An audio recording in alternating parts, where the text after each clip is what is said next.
Hello, people of the planet. Thank you for downloading episode 31 of We Got This with Mark and Hal. Hey, friend, you have tickets to our New York Super Week show yet? You don't? Well, do you want to miss us talking with John Hodgman, our very special guest? Do you want to miss our opening act, Carter Parton Rogers? Of course you don't. I'm going to answer for you. Just stay seated. Do you need something to drink? Are you hungry? You look a little hungry. I'm going to fix you some food. But while I'm doing that, why don't you get some tickets to our show Sunday, October 11th, 8 p.m. at Le Poisson Rouge. You can go to our Facebook page, facebook.com/We Got This Podcast, or go to NewYorkSuperWeek.com for more info and to get tickets. Also, while you're sitting down and doing things on your computer, why not go to iTunes and give us a rating and a review? It would really help us out and we'd really appreciate it. And now, without any further ado, the final installment in our Dragon Conversations trilogy for 2015. It's episode 31 of We Got This. Hello, I'm Hal Lublin. And I'm Mark Gagliardi. Since the dawn of humanity, one issue has gone unsettled. With the fate of the world in the balance, we're here to settle, once and for all, Best Muppet. That's right. Don't worry, everyone. We got this. Podcasts should have a theme song. Podcasts should not have a theme song. Yes, they should. No, they shouldn't. They sound good. Yeah, but people are just going to skip past it. You know what? You're right. We got this. Hello, everybody. Hey, what's up, listeners? It's Mark and Hal with We Got This and a very special guest today. Yes, we're going to be deciding the best Muppet, which obviously is something that can be empirically decided only by us and our special guest, Mr. Kirk Thatcher, who has worked for the Henson Company and Around the Muppets for 30 years. Is that right? Yeah, next year will be, 30 years now. Walk us through a little bit of your Muppet history and your CV. Well, Muppet specifically, I met Jim in 86 after Star Trek 4, but I'd done creature puppets before that, Jedi and Gremlins and things. Can I stop you right there? Because in Star Trek 4... you can't stop me. You can't stop me. I'm stopping you now. I'm handcuffing you. You can't see it. Ooh. In Star Trek 4, you play the punk on the bus. Stop looking at me. I'm never going to stop. I've signed I had surgery, so I won't blink while I'm looking at you. Exactly. Listeners, Hal has not broken eye contact. Crazy. I'm really uncomfortable. In the room. You were the punk on the bus. Yes. That got the nerve pinch from Spock. Yes. Yeah, I puppeteered my own head. Which is fantastic, playing that. And you wrote the song that is playing. I wrote and sang the song, yeah. That is incredible. I should have my own convention, really. It's the most iconic. The punk on bus. KirkCon. It's one of the most iconic moments from the Star Trek films. It is. I'll say that's the only thing I remember from 4 because I saw them. Whales, and It's punks, the one about the whales, right? Yeah. And the punk on the bus. Yeah, it's. I've never actually done a con about that character. I do sign pictures, but I've always said if I win the Pulitzer Prize, what will be in my tombstone will be punk on bus Star Trek 4. Yeah. It doesn't matter. With a mohawk on the actual head. I know what Bob Denver felt like. Gilligan! Punk on bus! That's why I changed my hair. That's why I have a goatee and long hair, because I was sick of people saying, punk on bus!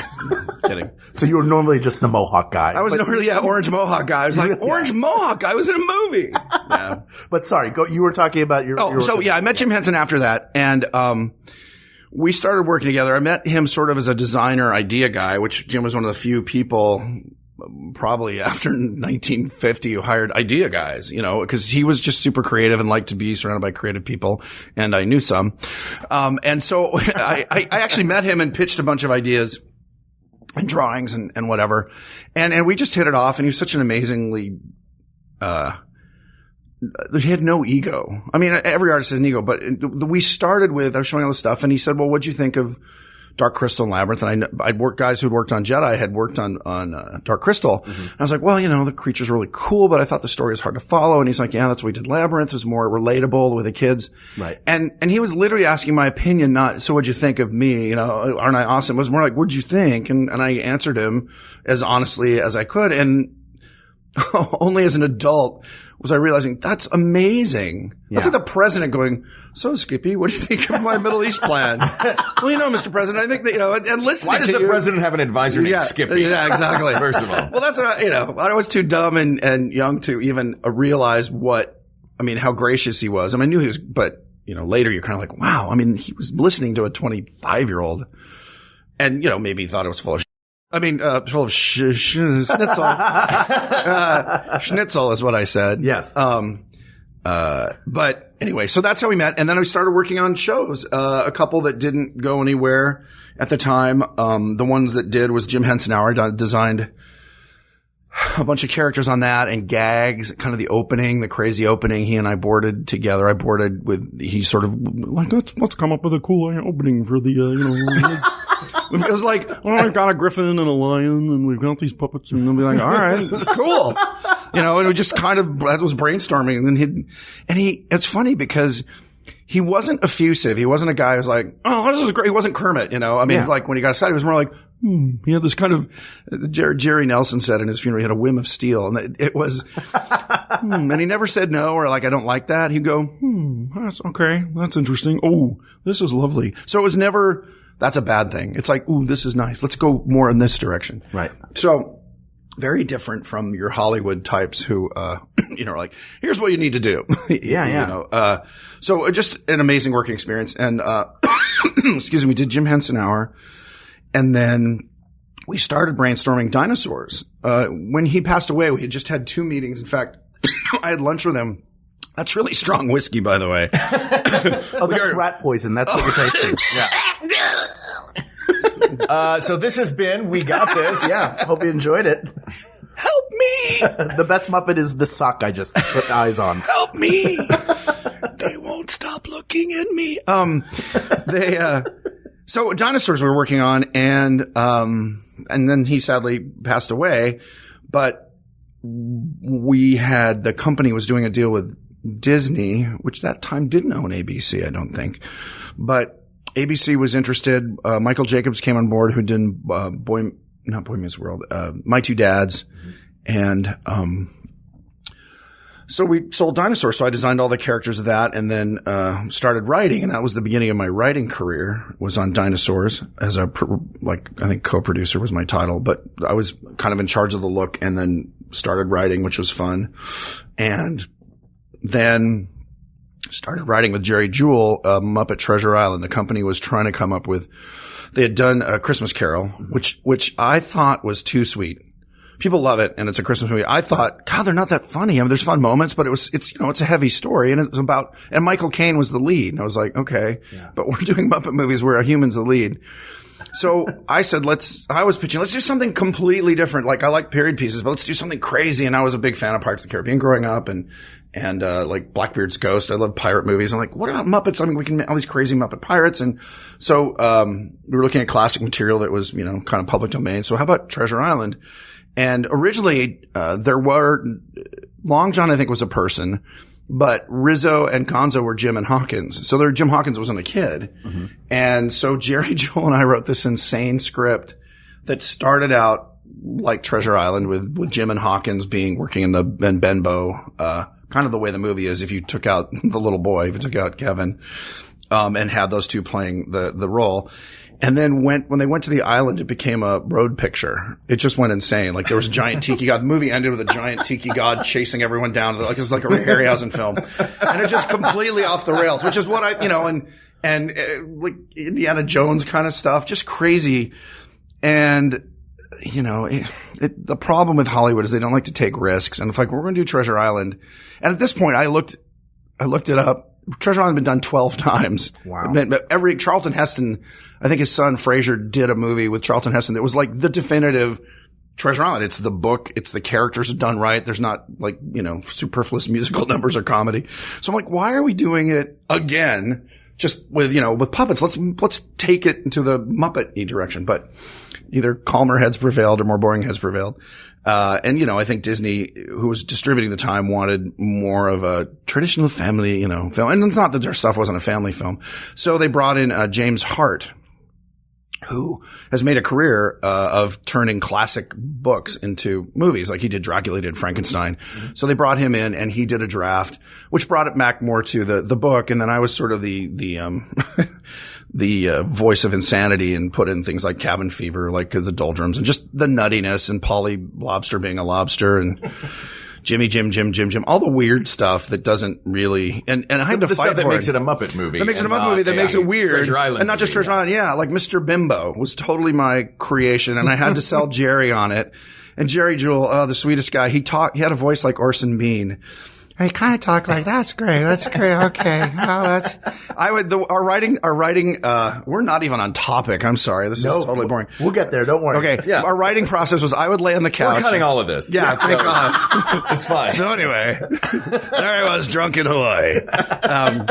So I would lay on the couch and just spew insanity. And Jerry Joel, it was his house and his computer. So he managed the keyboard. But, I just came up with crazy, like Mr. Bimbo. And Frank Oz, when we did the first read through, he's like, I don't know about this, Mr. Bimbo. And it's like, so he's like, basically, you're saying he's insane. We're like, yeah, he's a rich kid who inherited a shipbuilding company, his daddy's company, and is completely bananas. And he has a little friend, no one will play with him. So, I mean, I had a backstory why I had Mr. Bimbo. And he's like, it seems, I don't know. I think we're going to have to cut it. But he agreed to do it in the read through and it got huge laughs because Frank's a genius and is funny. So he just played it, Mr. Bimbo, played it like it was real and it was hilarious. So we left it in. So I had a lot of fun with that and that was a great experience. And then, let's see. Then I wrote some TV pilots with them. So, as you guys know, but I don't know if your audience knows, like 90% of people who are writers, 90% of writers' work in entertainment never gets made. You make a living as a writer. There are guys like Sam Hamm who's written so many scripts. I don't know if he's ever gotten his name in something that was finished. Right. And he's a great writer. So, not that I'm saying I'm equating myself with Sam Hamm or great writers, but I wrote a lot of stuff, TV shows and things that never got made.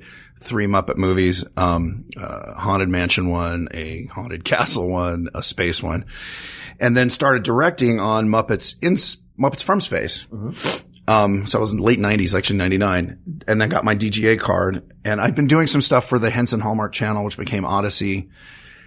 And so that's when directing started, and then did that. And then 2002 did Very Merry Muppet Christmas, mm-hmm. which was a big Christmas special for TV. And then 2005, Muppets Wizard of Oz. And then 2008, it's like every 2 or 3 years we're doing these TV movies. And then, like that. So I've been doing all the web stuff and, made a lot of commercials now. So nothing to do with the movies. The new movies. You've written for and directed the vast majority of the Muppets. Well, if you look at the right chunk of time, yeah. Just right. It's different slices of time in the as from about 1990 to 2010, yeah. And then, other people have been coming in. If you look at the right time, that's 20 years. Well, I mean, I did have a small window for 20 years. Well, but the company, my joke is I've been in the company 30 years, so I'm called the new guy. Although now it's changed. Now that's the Henson Company. That when Disney bought, a lot of people still don't even know this, that Disney bought the Muppet franchise in 2004, I think. Mm-hmm. And so now the Muppets are Disney and Henson is Henson. And so the Henson, like Dark Crystal and all that, is Henson, and the Muppets, that's the new show coming out, has nothing to the Henson family. Doesn't have anything to do with it. So I got 2 companies that I work with now as a freelancer. Interesting. So then, obviously you're very well qualified to discuss this with us. What? Wait, what is this? We're doing best religion. Awesome. Yeah. Okay.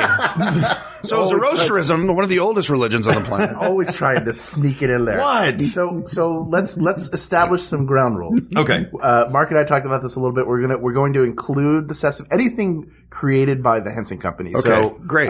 So that would include, but not Walter.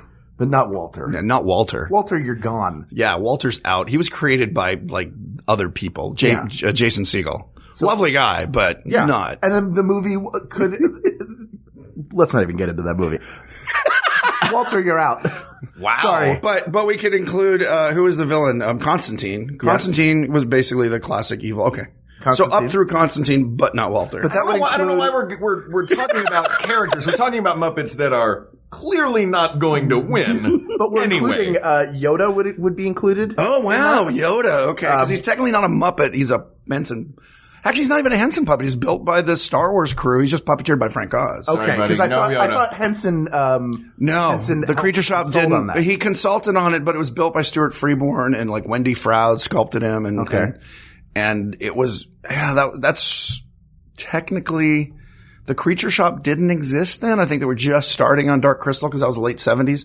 That's why you're here. Yeah. I know. It's weird that I know this stuff. I don't even have to read a Cinefex. What about Jabba the Hutt? Now, here's another interesting. You were originally the Rancor was not motion capture. Yeah. It was a suit, and it was supposed to For those who don't know what the Rancor is. Well, the Rancor pit monster from Jedi was the big beastie that Luke was thrown down into the pit to be eaten by. Yeah. Originally, George wanted to do that as a guy in a suit. And I remember I was in the screening room and with Dennis Murin and Phil Tippett and some of the other crew, and they're kind of like, wait, what? And he was like, because we were going to do it stop motion. That was Phil's strength. And he had done the Tauntauns in Empire and the chess set in Star Wars. And I think that was it he did a couple flying creatures in Dagobah, but stop motion was his wheelhouse.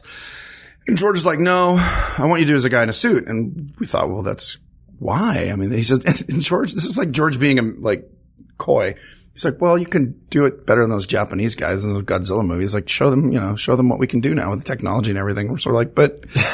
So he wanted an integral character in The Return of the Jedi just to be a middle finger to Japan. I cannot speak for George Lucas, but that was the impression. He's like, show them how it's done. Come on. And he was like a challenge to Phil and the creature crew. I'm like, come on, you guys. And so we tried it, and this suit was originally built, because it was not designed to be a guy in a suit. So it had this giant head, these stumpy legs, these long arms. Yeah. So we built it around a stuntman who was about 5'8", and the head alone probably weighed like 40 pounds. Because a big fiberglass thing with mechanical jaw and eyes. And we put it on him. So it took like 2 or 3 weeks to build it. And so I think this was, I'm trying to remember the timeline. I think we had done production, they'd shot a lot of the live action. So we built the suit, and the stunt guy, and he literally just fell forward. He couldn't stand up, and it was so heavy.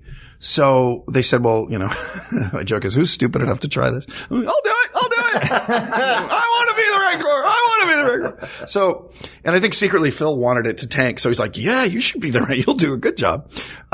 So I put on the Rancor suit, and I could move around in it because whatever, the weight distribution was better, but it was a nightmare. You're completely blind. This is 80s technology. So I had a 12 to 15 pound Sony monitor strapped to my chest. Oh. So you could see what you're doing because you're completely blind. The head it was like putting your head in a small refrigerator. And you're right. I do that in the summertime when it's really hot. Exactly. But this is the reverse. It was really warm and humid in there. Oh. Yeah. Your right hand worked the head and the jaw. Your left hand, sort of like the reverse of Big Bird, worked the left arm with arm extensions, and then the right arm was like a rod puppet arm with a big rod out the back where they would move the fingers. So it was very, very awkward. And then to look giant, they put him in this set with stalactites, made out of foam and plaster. But you had to hunch over to come through. So we started filming, and I'm like breaking stalactites, just turning because you can't see. There's cables coming out the back. It was just crazy.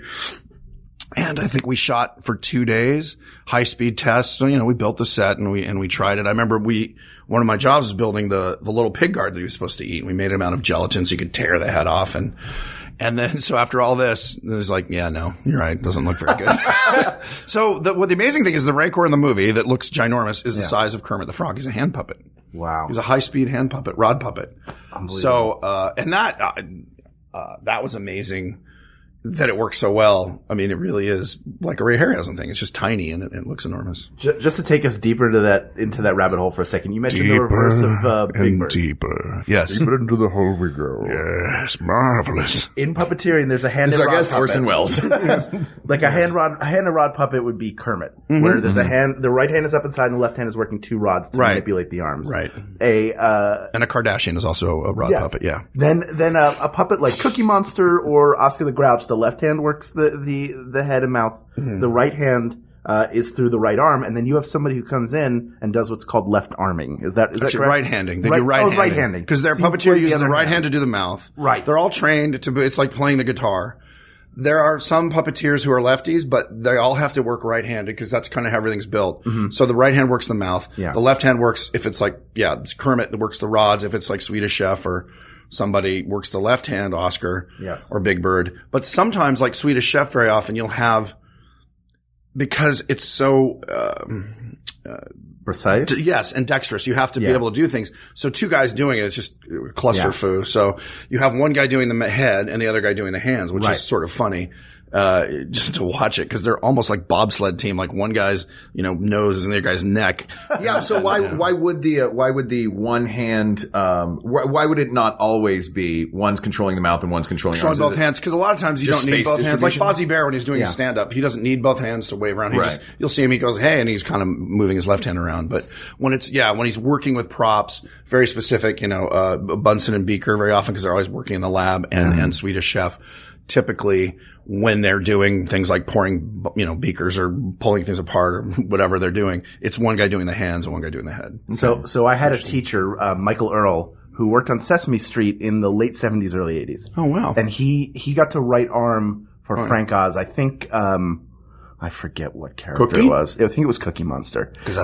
Your job as the right arm is to do very little. You stay probably close to the body, and you maybe mirror gestures if somebody's gesticulating. But he was so nervous that he kept moving the right arm. And at a certain point, Frank Oz grabbed it. So if you're watching, you would see Cookie Monster grab his own right hand and hold it down by his side. I've heard that happening, yeah. So that happened to Michael, who also operated Snuffleupagus. Oh, that wow. Was his main gig. When they were doing the Muppet Show, so it was late 70s. Oh, okay. So they would be over in London. They would come in and shoot all their stuff in like 3 days. Right. The rest of the time they would fill in with segments. Oh, bird. Yeah. If I may, gentlemen. No. Bring us back. No. I would like to bring us back. Thank you for, boring the heck out of you. For ruining these characters for me with discussions of how they're done. Mechanics work. Their eyes are ping pong balls. Pong balls.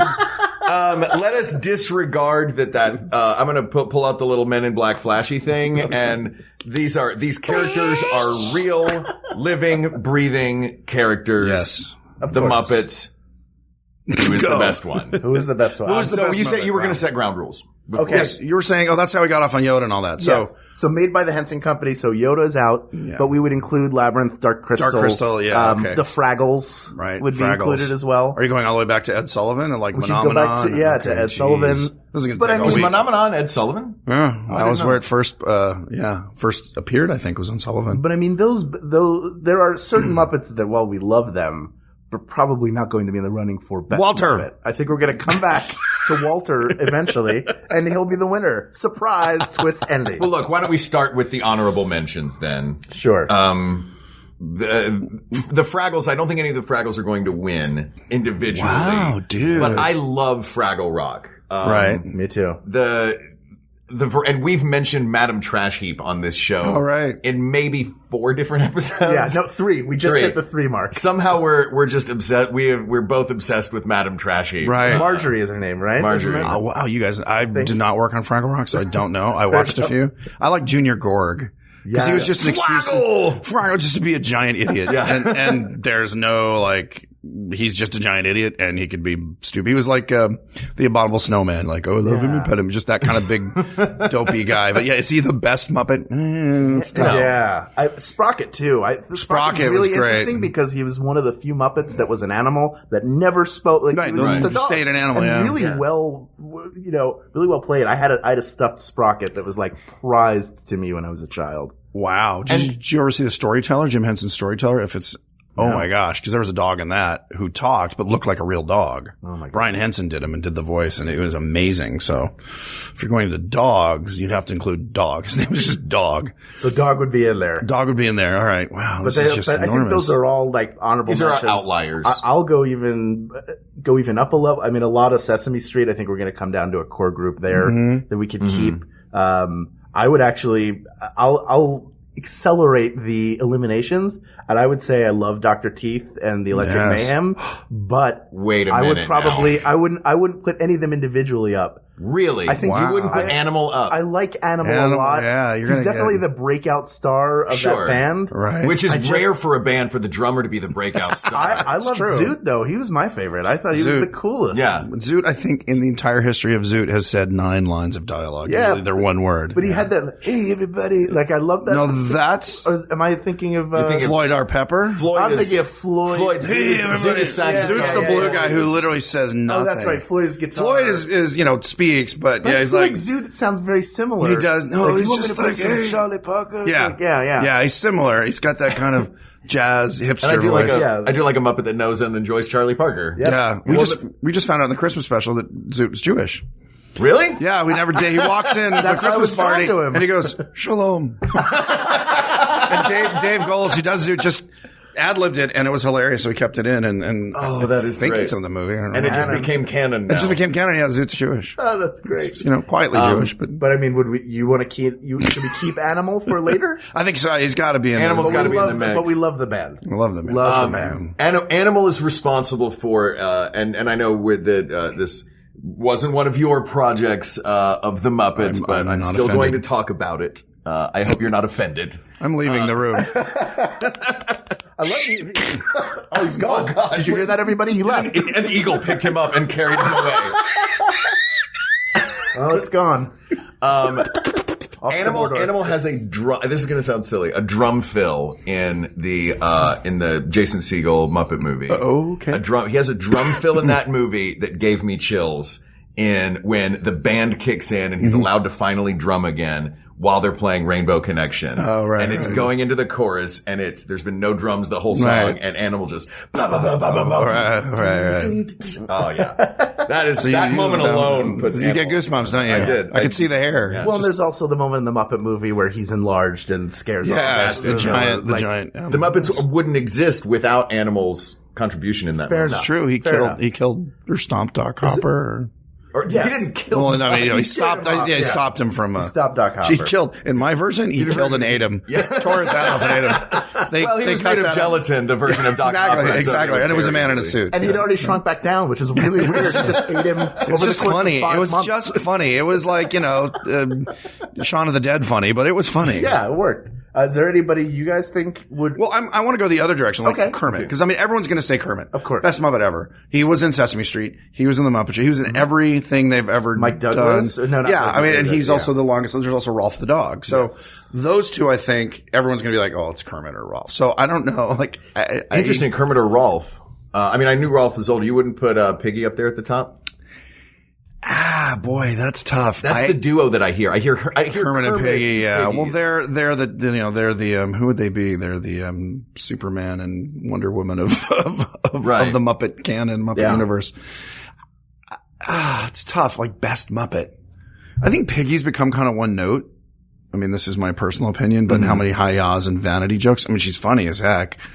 Like comedy, you can be one note and that can be the thing. Kermit's just such a team player. He's just can go anywhere. He can be silly. He can be serious and charming. So I'm just going to stop it all right now and say Kermit the Frog. Thank you. Good night. Mic drop. Oh, he's gone. He came back. That eagle again. Darn it. How did he do it? Okay. So see, I just killed your whole show. Here's my only beef with Kermit the Frog. Ooh, a beef? Yeah, I feel like Kermit Throwing the Frog is frequently a defeatist, Mm-hmm. and it takes the other guys on the team to rally Kermit back. That's been only recently because that's the big dramatic point. Kermit's giving up. Yeah, Yeah, I mean, that was the plot of Muppet, the first Muppet movie I directed, Muppet's Very Merry Muppet Christmas. Kermit essentially passively commits suicide by allowing himself to freeze on a park bench. And he gives up. That's the movie. I mean, whether you like it or not. you pitch that. I didn't. I'm going to have Kermit commit. Well, I had to fight. I said, because they're like, well, and I said, well, no, he doesn't actively do it. He sits on a park bench in the freezing cold. It could just be he was despondent and frozen to death. Cause it wasn't like, he took a rope or anything. I said, but if you want drama, I don't do things by shades of gray. It's like, you want depressing movie or you want drama, Kermit's going to allow himself to freeze to death. But in And the that end, was he fun. always does rally the troops. But that's what I mean. But in the end, yeah, he has to come around to bring everyone out. I mean, that's the plot of the Jason Segel movie. Right. I mean, But it's sort of. It does take help. I mean, even in Muppet movie, I think he has some moments where he's a little bit down. And that's where that's why I would throw Fozzie Bear in, who I think is the heart of the Muppets.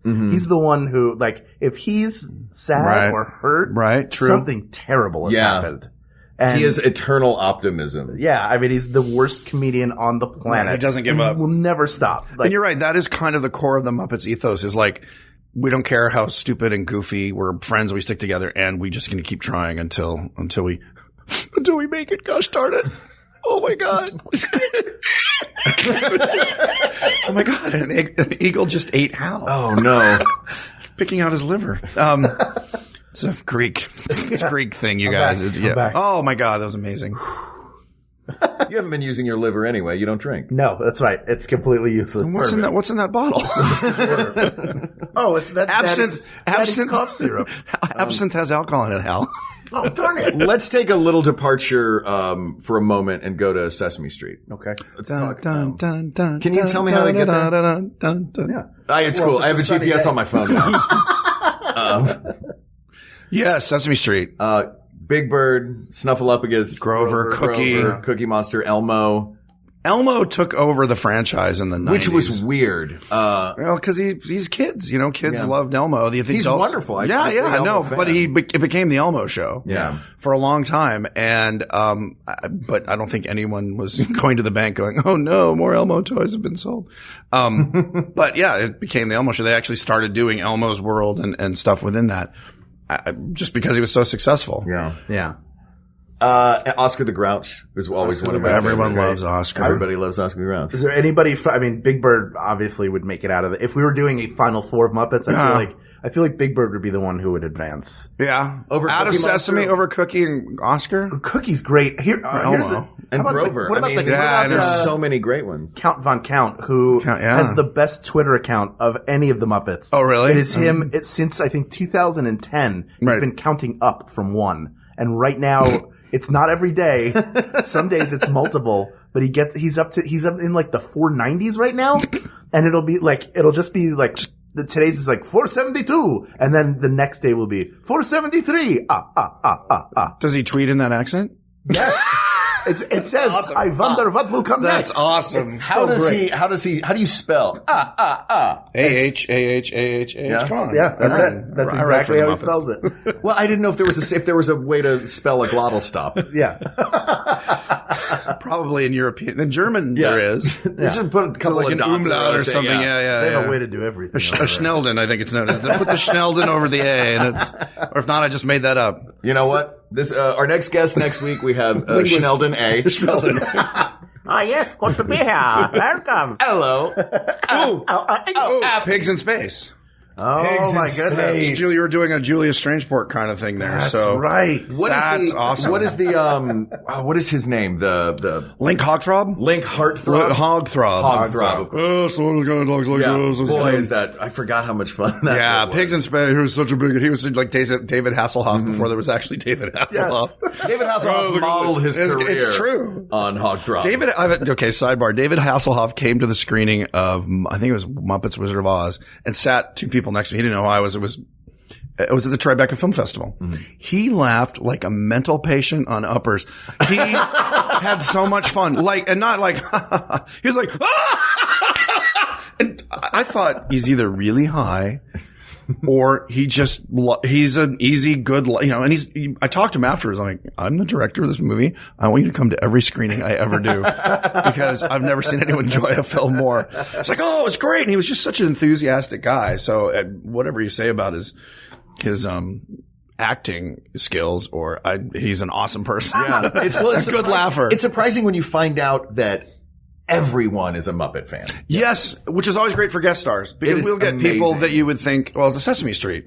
Oh, yeah. Getting Michael Stipe and Ricky Gervais. I mean, Ricky Gervais just could not have more fun with the Muppets. The reason he did the last movie, he'd done Sesame and he just had so much fun with Elmo. Yeah. When you're directing, who do you direct?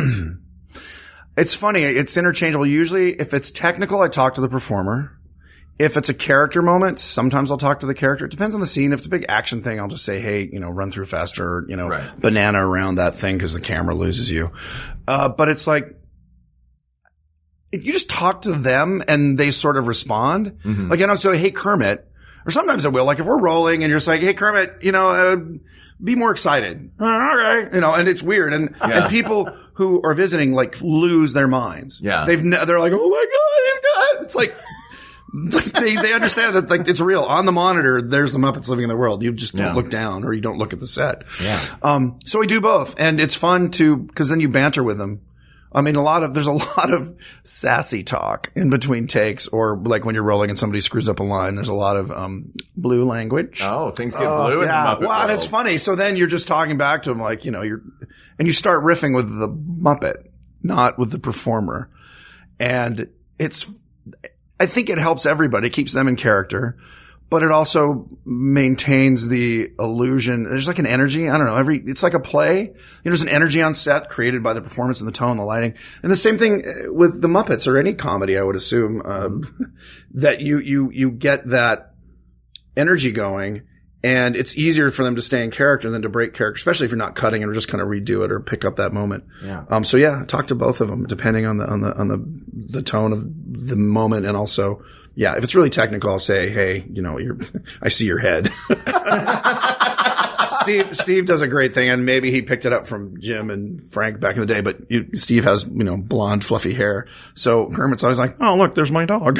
Starts basically patting himself on the top of the head, but on camera, it looks like Kermit's being followed around like a tribble, like this big blonde tribble. But that's the magic. That's why the Broadway show Avenue Q works. We're so trained to think of the Muppets as living beings that you can go see a Broadway show where the puppet operators are right in sight. They have to walk around with these puppets. If you've never seen Avenue Q and it comes on tour, you get to see video of it. It's amazing. And the whole time you're just concentrating on the puppet, and it's 100% real. You're brought into that world. Yeah. So, I can imagine taking a class and learning how to do it. It was like, yeah. Well, it's like ventriloquist. You look at the dummy talks, and the great story was when Jim was doing Carson as Kermit the Frog. And I don't know if it was early but Jim would sit there with Kermit kind of, next to him. He wasn't hiding it wasn't when Kermit was hosting. It was just Jim, and Kermit was laughing, Jim would say, and they talked to Kermit.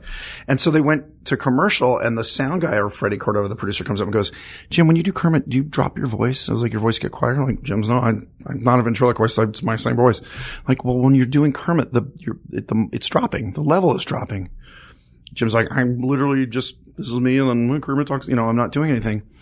And so they started back up, and he was watching the boom guy was miking Kermit. Oh, wow. And so they were really directional back then. And so he was going to Jim and going to Kermit.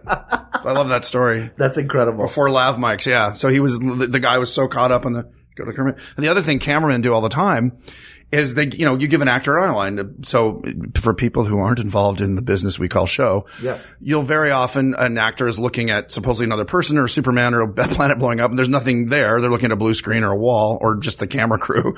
Yeah. So they'll say, we'll give you an eyeline. So look here, and they'll either put a piece of tape or something. A tennis ball, yeah, or just look here on the camera.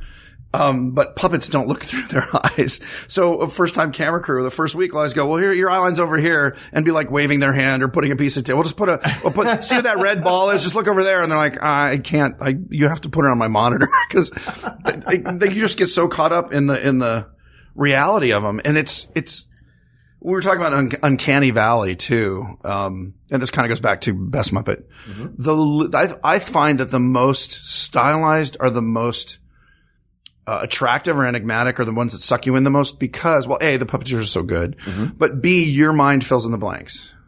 Yeah. It's like Harrison Ford School of Acting. The less you do, the more the audience gets sucked in to go. So the super stylized Muppets like Cookie Monster, Rolf the Dog, Kermit, they don't have eyebrows. They don't blink. They don't even have Kermit doesn't even have eyelids. Yeah. I mean, he's just two goggly staring eyes. And you think, well, how do you get again, it's to the performer's amazing skill, but also to the fact that like good plays, it could be a black curtain with a prop and you're like, no, we're in the castle, same thing with the Muppets. So that sort of uncanny valley of, trying to get them more real. Like I said, Statler and Waldorf are the most kind of realistic Muppets we have. Yeah. Everyone else is a big, simple, colorful shape. I mean, Sesame Street, really. I mean, they're just one color and eyes, maybe a nose. And then a Piggy is one of she's not realistic, but she's sculpted and everything. But most of them are really, really simple. And I think that's what makes them so charming is you get sucked into that simplicity and your mind kind of fills in the blanks. We were talking about this last night with somebody, you guys maybe, but we've had people swear that Miss Piggy flutters her eyelashes. She turns coquettishly and flutters her eyes. Her eyes don't move. Her eyes don't move. She doesn't hurt. She has eyelids, but they don't blink. So it's people filling the blank that again makes pulls you in as opposed to pushing you away because you're not going, it doesn't look like a real pig. Yeah. Yeah. So I think that's why some of the most successful ones are Animal, Kermit. There's not, Animal's supposedly a human, but not very human looking. He looks more like a thing. Wait, Animal is supposedly a human? Like a human. Well, actually, the whole band, he's not he's not an animal. He's called Animal, but he's supposed to be a crazy hippie drummer. Based on Keith Moon, right? Personality-wise, I don't think so. No, Okay. I think he was just based on kind of drummers who were sort of animal, just kind of. But Moon was crazy, but not monosyllabic. Maybe it was the drumming style. The drumming style, yeah, it was kind of Yeah. Keith Moon. I wasn't there when he was created, so I can't speak. I can't confirm or deny. But he definitely is a human, but so stylized that again he becomes iconic. And people come in all colors, you guys. It's true. I was going to make a really bad joke, but I'm not going to. What a gentleman. Thank you. So, oh my God.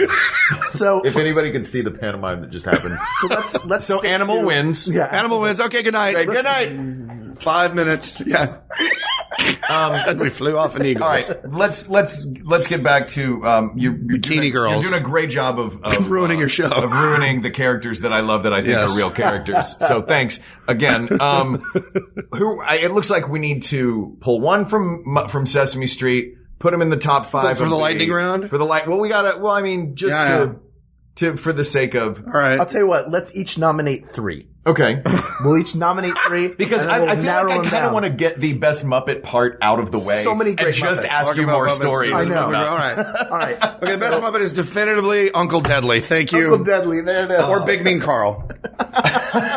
Who is Big Mean? Oh my God, Big Mean Carl came, I think, from Muppet Tonight.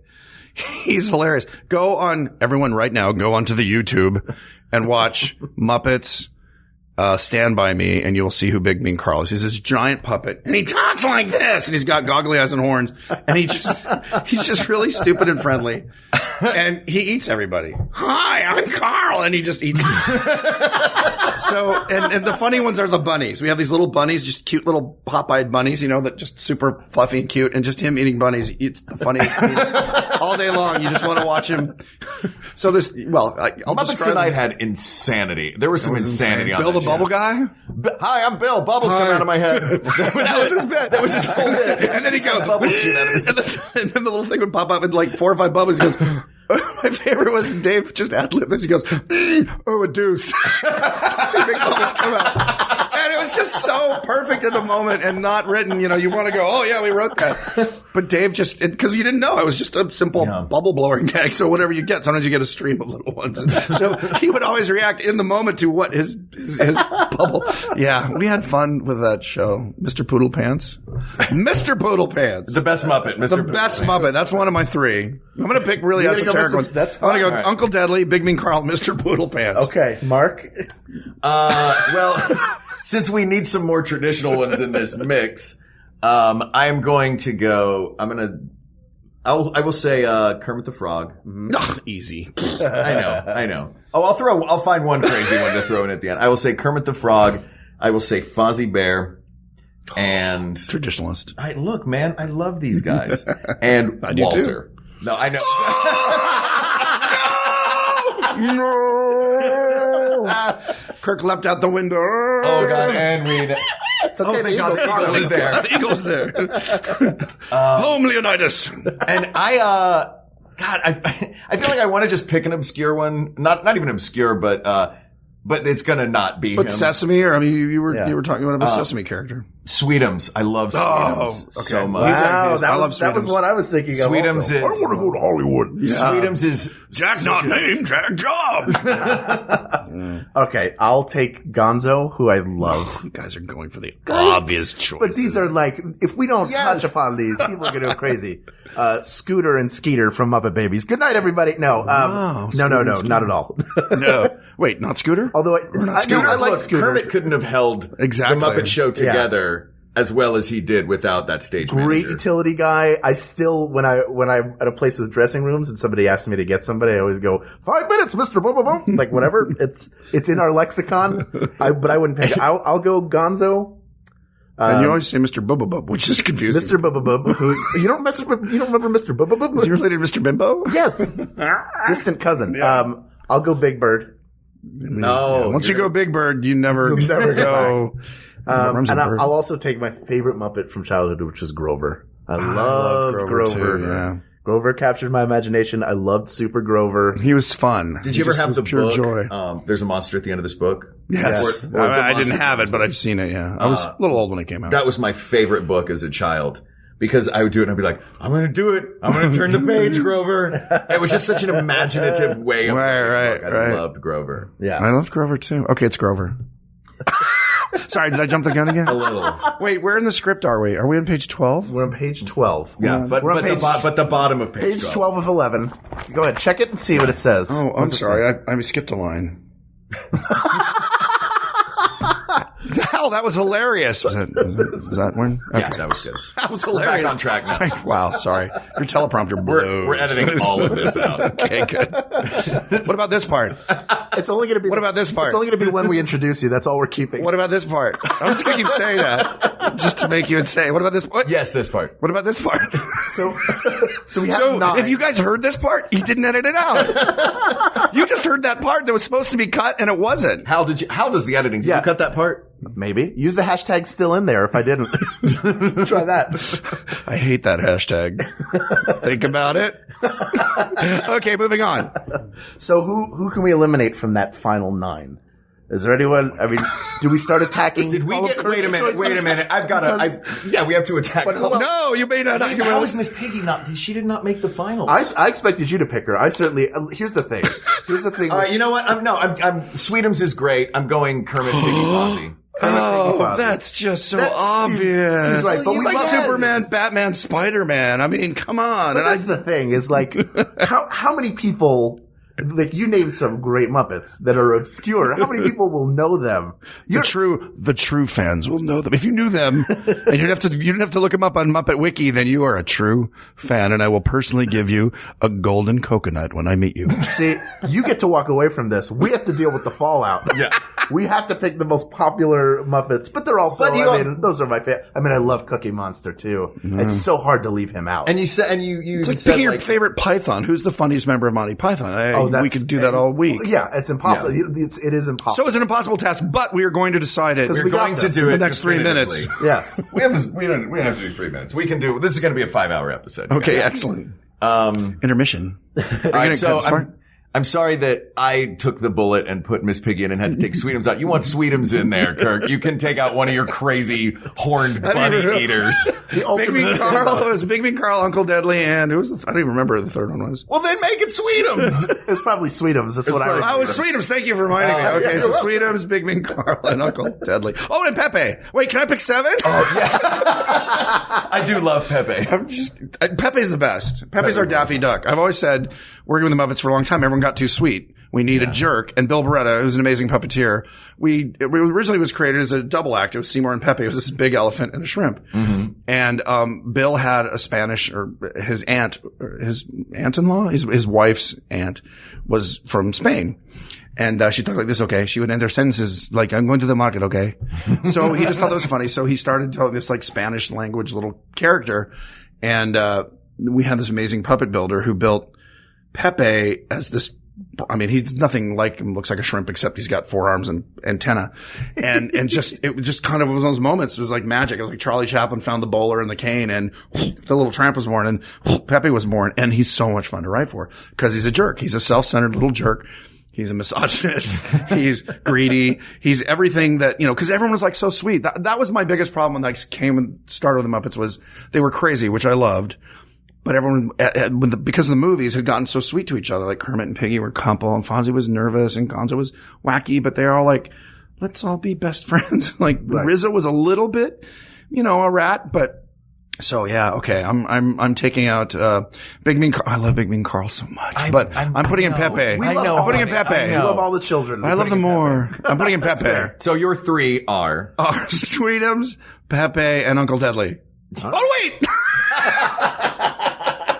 New Zealand. Oh, New Zealand. Come on. Oh, boomerang. Best fish. one-note joke that's survived. How has that character has survived for 40 years? Yep, on a one-note gag. Was it Dangerous Harry, right?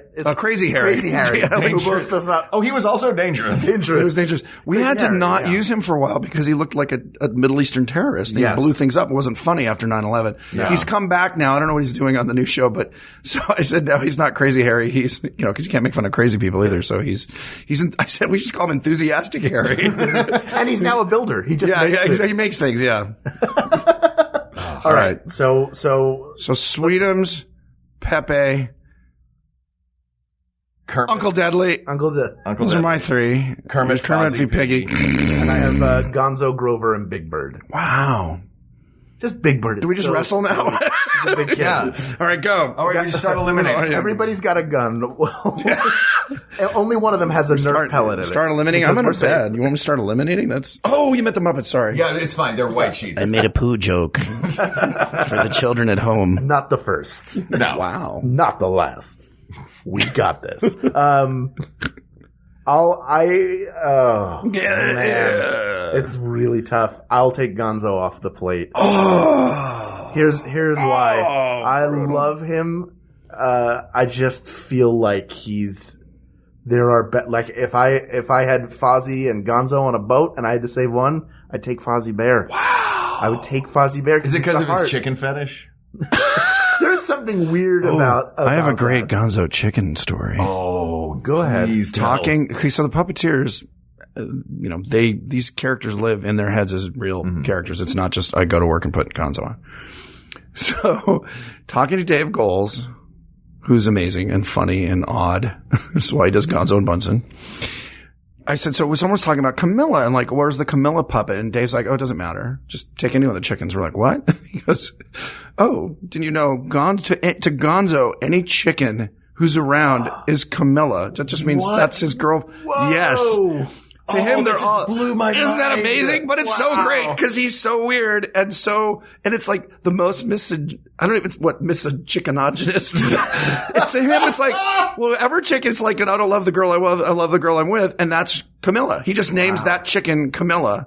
And when he told me that exactly, I was like, mind blown. And I laughed for like half an hour at how sick and weird and totally perfect for Gonzo it was. So literally, he could go into a farm, or whatever chicken comes up to him and like, he pets and he's like, oh, you're Camilla. Wow. What? You're like, no, what? I love that. That is incredible. That just dropped some knowledge on y'all. I don't feel so bad about getting rid of him now.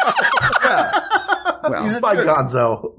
You know what? Love the one you're with. Just like Steven Stills talks. Exactly. Or the chicken you're with. Or the chicken, yeah. If you swing Love that the way. chick you're with. Exactly.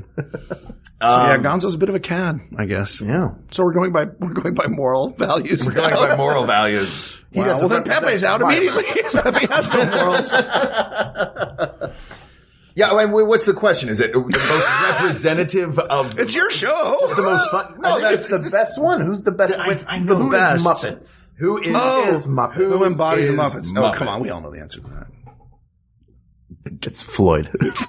We're back to Floyd. It's Janice. It's Animal. Janice is also great.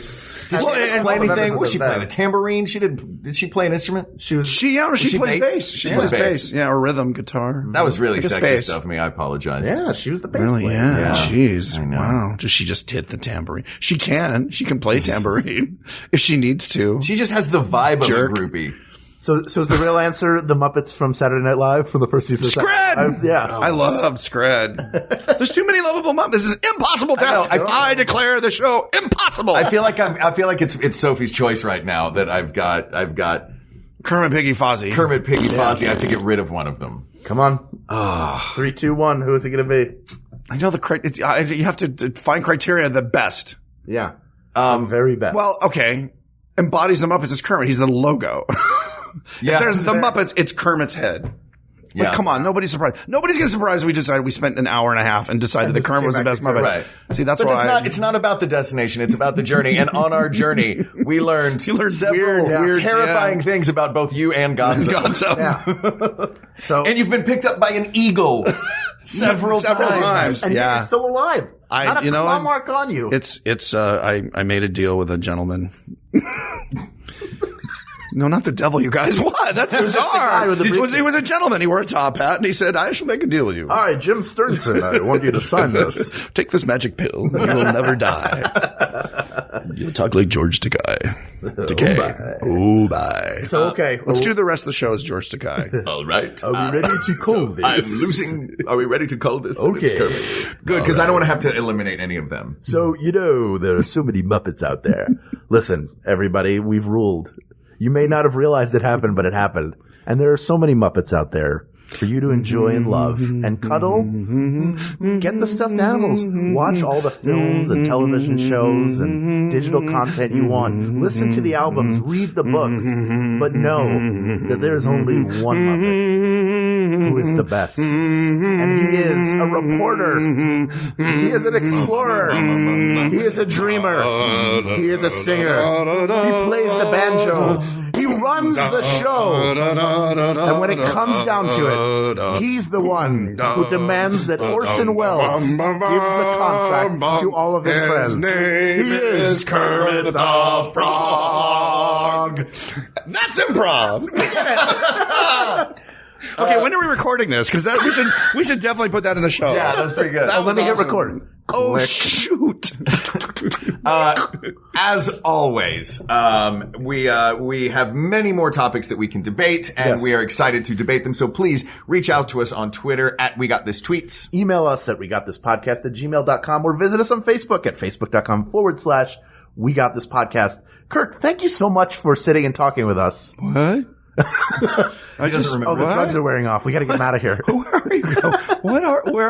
Oh. It's really like... What am I wearing? It is a pleasure and an honor to have you This come was and fun. talk with us. Tell everybody, is there anything you want to plug or share? Where can people find you? Or Just send me money. Just send money to Kirk Thatcher. just put it in an envelope, throw it in. Just write Kirk Thatcher on an envelope, like every Kirk Thatcher. Hollywood, California. Remember when you could do that? When I was a kid, you could write, Boris Karloff, Hollywood, California, and it would get to people. Yeah. I'm not that level yet, but someday. Turkey Hollow. Is this going to air like next week? Yes. Okay. Next week, in the next 2 weeks. On the Lifetime channel, November 21st is when it first aired, when it premieres Turkey Hollow, which was a Jim Henson. It's a cool project, briefly, if I have a second. Yeah, please. It was a project Jim and Jerry wrote in 1968. And it was one of the first times they were going to use, they built these creatures for it that were fur with glass eyes, like going towards what ultimately became the Creature Shop creatures. And it was a Thanksgiving special. It was going to be an hour long, and they just got busy with Sesame and other things, and it never happened. So 5 years ago, the Henson Company came to me and said, well, we've got this project. We think it'd be cool. Would you like to write and direct it? And I said, absolutely.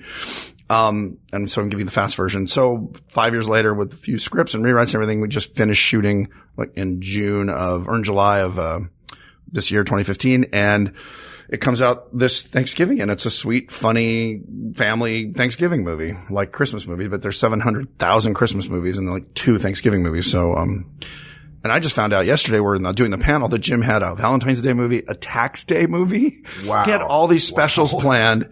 So he had like, everything but Groundhog's Day. So he had a 4th of July, a Thanksgiving, a Halloween, a Christmas, a Valentine's Day, an Easter, and a Tax Day special. Incredible. So I'm like, well, let's start just cranking those out every year. But so it was originally more Muppety. This is more creaturey. I said it's like sort of somewhere between E.T. and Gremlins, if the Gremlins never got nasty, if they stayed the Mogwai.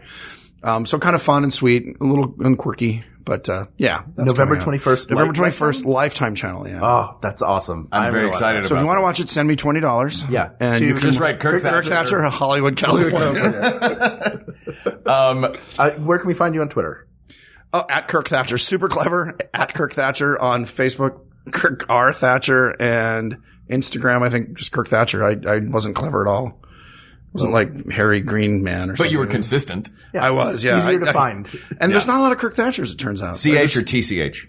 THATCH. Thank you. Good. The joke was we dropped the T in Boston Harbor. No. An old family joke. Quite clever. The Thatchers, No, we didn't drop the T. They dropped the T. Yeah. Sorry, I'm confusing everyone. We kept the T because we were loyalists. You know what to do. Get out of here. Yeah. Okay. I was So long. so glad he's finally gone. I know. Jeez. Oh, that eagle dropped him. Uh-oh. Oh. Oh, and he's back here. He was. You guys, how did he do it? You guys, that's crazy. Is this like Hotel California? You can check out anytime you like. But you can never leave. So no, actually, this is a Hilton. It's half like Hotel California because It you is. can check out anytime you like. It's insane. So, do people know that we're doing this live from Dragon Con? Yes. Oh, the did we mention that? craziest of cons. It's insane. such a fun con. Yes. It's like, remember the Star Trek episode where everyone's crammed on the planet and there's no room to, like, they have to, that's what it's like downstairs. Yes. I just wanted to come up to do your podcast so I could get out of the gyre. It's like the Pacific gyre of garbage. It's the Pacific gyre of cosplayers. Yes. I got, like, poked in the butt by, like, some guy's sword and then, in the eye by some Groot guy. It's insane. It's magical. It's a magical thing. It's fun, but it's horrifying. Yes. It's just the humanity. I'm talking like Shatner. Let's just end like Shatner. Let's just keep Like going. Shatner. All right. Go ahead. Yes, bye. Say the thank yous, Mark. Well, I'd like to thank Mike Furman and Jonathan Dinerstein for our song and score, respectively. And as always, Thanks we'd like to thank you. And Ken Plume. No, Ken Plume? I'm talking to Ken Plume. I said you. He's right sitting next to you this whole time. Oh my goodness. Oh my He's so goodness. tiny. I never realized. Go ahead. Sorry. Pick that up. It's a new one. Planet of the Shatners. Yeah. We cloned Captain Kirk because he was the prime example of human species and populated our planet with thousands and millions of Shatner clones. You are the first humans we met since they came. There you go. There's a new movie. Perfect. Called JJ. We'd also like to thank Walker. Ken Plume, our editor and master of ceremonies. We'd also like to thank Kevin Pollak for allowing us to all do terrible versions of his official Shatner impression. That's right. For Mark Gagliardi, I'm Hal Lublin. For Hal Lublin, I'm Mark Gagliardi. And don't worry, everyone. We got this. We got this. MaximumFun.org. Comedy and culture. Artist owned. Listener supported. Hi, I'm Lisa Hannawalt. And I'm Emily Heller. And if you're not listening to our podcast, Baby Geniuses, you're missing out on stuff like Kumail Nanjiani solving the Zodiac murders. Who's like, would you ever go to a friend and you're like, hey, could you lick all these envelopes for me? You'd be like, you're a serial killer. I'm leaving right now. Guy Branum talking about Ruth Bader Ginsburg. And it was just a great moment of like, oh no, I'm here, boys. Like, I'm on this side of the bench.